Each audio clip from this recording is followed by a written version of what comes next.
After we got our girls, we had 3 kids from hard places, and our house was a little bit chaotic. There wasn't much peace in the home. What we've been saying for over a year now is we can't parent him like we were parented. And that is such a huge mind shift. It's really hard to get out of that well-grooved rut and having to relearn that and being exhausted and stressed out and stuff. But you love him more than anything, so you do whatever it takes. I just talked to a caregiver 2 days ago that has a 13-year-old with really extreme behaviors in the home, and she's been trying like crazy to get supports, and a lot of times people aren't calling her back, or they are, but she had somebody tell her, it is what it is, you can't do anything about it in terms of these behaviors and this trauma history and so forth. And to hear that in her voice, she was like, I just want to help her heal. And I was like, you know what, we can help you with that. It is what it is. We can help children heal. There is hope and healing for every child. You know, it saved us. When you're talking on the phone, literally a year ago right now, I had a guy on the phone, and he helps place your child from a hard place. He helps place them in emotional support schools and wilderness programs and things. So literally removing your child from the home, taking that connection completely away. That's where we were at a year ago. At the Jefferson County Mental Health Crisis Center, police coming to our house, holes in the walls, windows broken. So a year ago was really scary. And then we met Carolyn and took the classes, and they gave us tools, and they just saved us. Well, we have a lot of different prongs of service, which I love, because families can really choose which pieces they need. And so the way to access the program, we really want to remove as many barriers as possible. So you don't need a referral, you don't need any money, you don't need any of those pieces. You come to a TBRI class.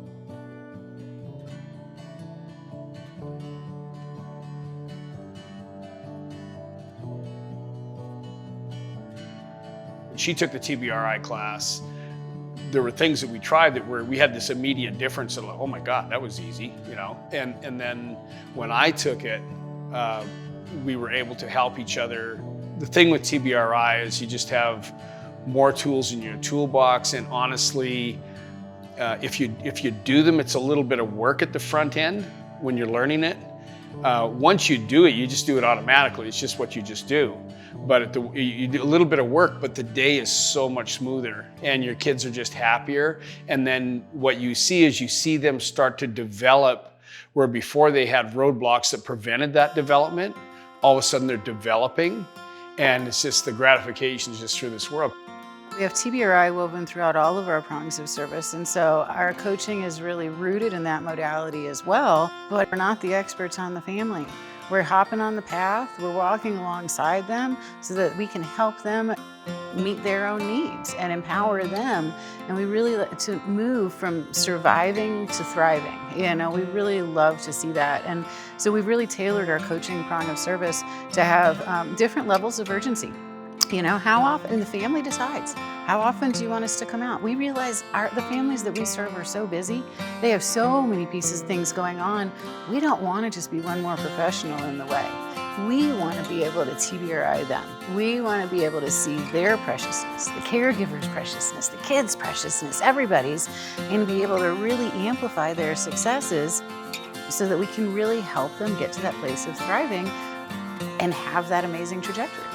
It's a little nerve-wracking knowing people are coming into your home and they don't care. I feel like they've seen everything. They don't judge. They just show up. They literally bring you gifts when they show up. So they meet everybody at the level that they're at.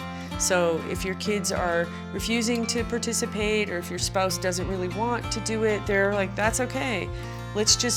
They kind of just want to get a toe in the door to show you that there's hope. Another piece of the support options that families can choose to participate in are support groups. And those happen, this program is available to families all over our state. So whether they live in the metro area or they live in a rural community, they can have access to these programs.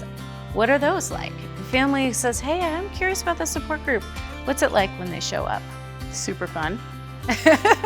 I love we call them implementation and connection groups because it's about implementing TBRI and it's about connecting with other people.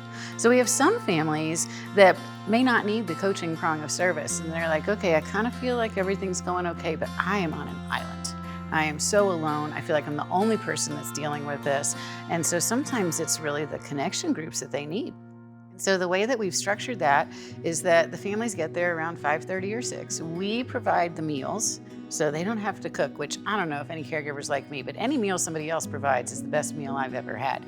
So we bring the meal, and then they all leave the family in a communal style and they can make those connections, and then we separate them and we have caregivers in one room and we have kids in another. So we have the whole family there, all different ages, and we run different curriculum based in TBRI principles and appropriate for the developmental age. But also, if we come with a curriculum and they're like, you know what, I have had such a hard week. This is the first week of school. I just really need somebody to love on me and I need to talk to somebody about this. Curriculum goes out the window. Curriculum doesn't matter. Curriculum is just what gives us a backbone, but at the end of the day, it's really about meeting the needs of the people that are coming to the groups.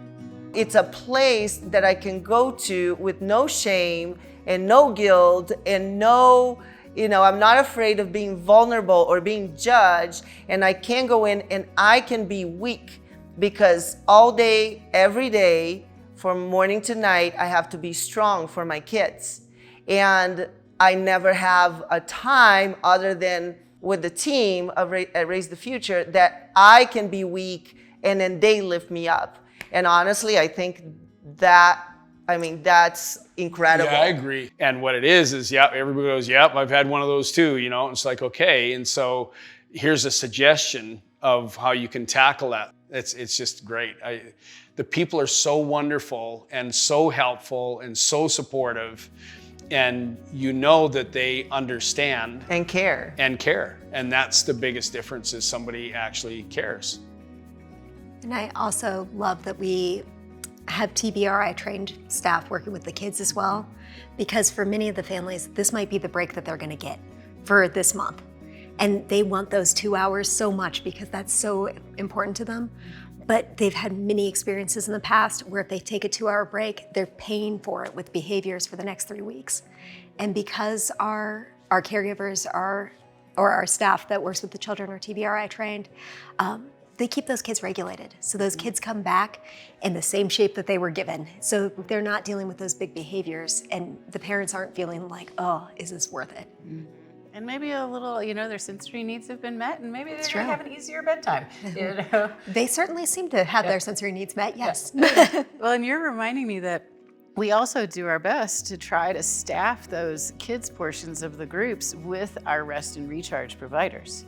So that's another prong of service that we have. Rest and recharge is a service that we offer in the home up to 6 hours through a TBRI lens, caring for the children. Caregiver can take a nap, they can go to the grocery store, they can get a pedicure, it really is time off for them, but we are intentional about trying to staff those kids portions of the groups with our rest and recharge providers so that they can build that connection and that felt safety with the kids and the caregivers. Everything is centered around clients' best interest in our programming. Every single thing, even the professional consultation, right? Because most families we serve have more than one professional involved in their lives, between occupational therapist, speech therapist, individual therapist, family therapist, us, who knows? And I love being able to collaborate with professionals because we can speak the same language. Just like you just said, sometimes people aren't really aware of what are those sensory needs, what are those attachment needs, what are those skills we need to be working on. But when we can be on the same page, we can actually help families move forward. For me, it was 4 days that changed the rest of my life. Well, we can now go on vacations, we can go anywhere without being fearful that is somebody gonna have a meltdown, you know. Yeah, you just deal with the problem and you move on. Yeah, and it's just life is fun because you have the tools. Like, no matter what happens, we know how to deal with it, and so we can just go live life. Make the call, for sure, or shoot the email out. It's worth the conversation with Raise the Future to find out if it's going to help your situation. They're extremely selfless and have vast knowledge on kids and families from hard places. And if you feel isolated and alone and like no one understands me, here's this group of educated folks.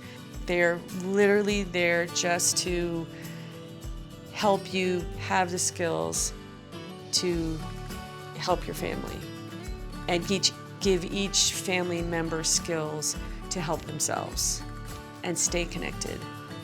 And that's their whole purpose.